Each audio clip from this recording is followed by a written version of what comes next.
আসসালামু আলাইকুম। সবাই কেমন আছেন? আশা করি সবাই অনেক ভালো আছেন।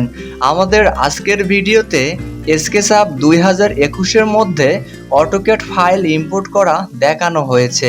তাই ভিডিওটি না টেনে অবশ্যই শেষ অবধি দেখবেন।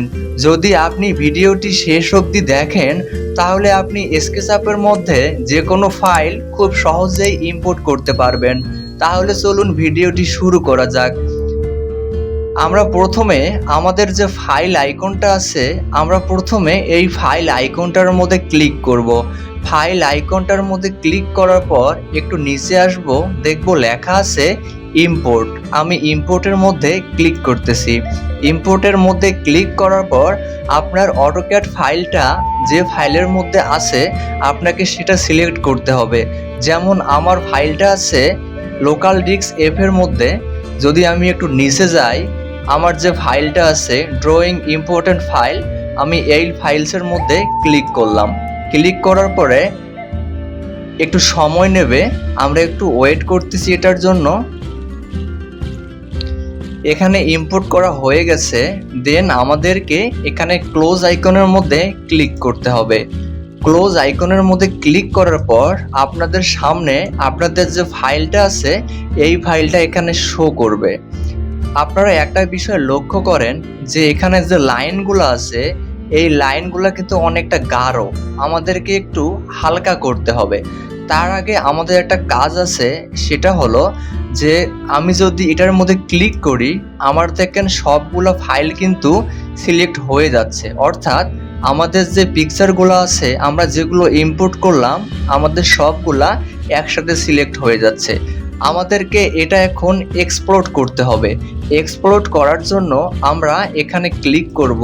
ক্লিক করার পর মাউস থেকে রাইট ক্লিক করব।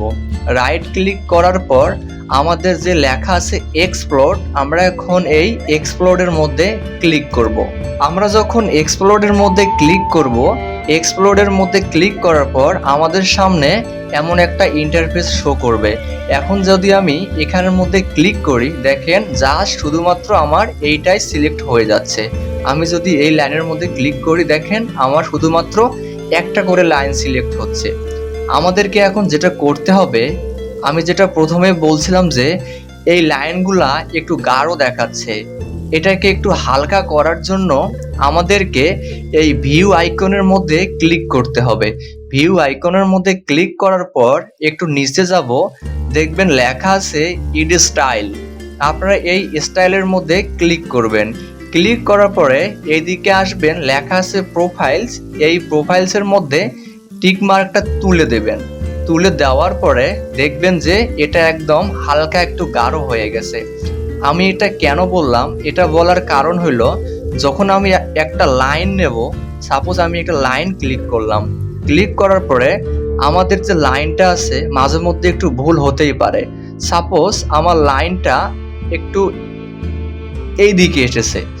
যদি আমি এখন জুম করি, দেখেন এটা কিন্তু একটু বোঝা যাচ্ছে, হালকা একটু বোঝা যাচ্ছে। যখন আমাদের লাইনটা একটু গাঢ় হবে আমি আবারও ভিউ এর মধ্যে ক্লিক করলাম। ক্লিক করার পর এখানে স্টাইলের মধ্যে ক্লিক করলাম, প্রোফাইলের মধ্যে টিকমার্কটা দিয়ে দিলাম। দেখেন এটা কি বোঝা যাচ্ছে? হয়তোবা যখন আপনারা একটু জুম করবেন এটা তখনই বোঝা যাবে, তার আগে কিন্তু যাবে না। আমি আবারও ভিউ এর মধ্যে ক্লিক করলাম। ক্লিক করার পর এখানে ইট স্টাইলের মধ্যে ক্লিক করলাম, দেন এখানে প্রোফাইলসের মধ্যে ক্লিক করলাম। আপনারা এভাবেই ফাইলগুলা ইম্পোর্ট করতে পারবেন খুব সহজেই। যদি ভিডিওটা এতটুকু ভালো লেগে থাকে অবশ্যই লাইক, কমেন্ট, শেয়ার এবং সাবস্ক্রাইব করে পাশে থাকা বেল আইকনে ক্লিক করে দেবেন। পরবর্তী ভিডিও দেখার অনুরোধ রইল। ধন্যবাদ।